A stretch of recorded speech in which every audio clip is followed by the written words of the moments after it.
আজকে আমি বোয়াল মাছের একটি রেসিপি বানাবো। এটার জন্য আমি মিক্সিতে পেঁয়াজ, রসুন, কাঁচা লঙ্কা, হলুদ, লঙ্কা, জিরে গুঁড়ো, সর্ষের তেল একসাথে পিষে নিয়েছি। এবার আমি মাছের মধ্যে হলুদ, লঙ্কা এবং আদা রসুন বাটা লাগিয়ে সর্ষের তেলে মাছগুলোকে উল্টে পাল্টে ভেজে নিচ্ছি। একটা প্লেটে তুলে বেটে রাখা মশলাটা আমি সর্ষের তেলের মধ্যে দিয়ে দিলাম।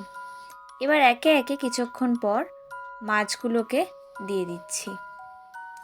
অল্প জল দিয়ে নাড়াচাড়া করে নুন দিয়ে দিলাম। ঝোলটা ফুটে গেলে ওপর থেকে কাঁচা সর্ষের তেল আর ধনেপাতার কুচি ছড়ালেই আজকের এই সহজ বোয়াল মাছের রেসিপিটি তৈরি। একটা প্লেটে এটাকে নিয়ে আমি সার্ভ করলাম।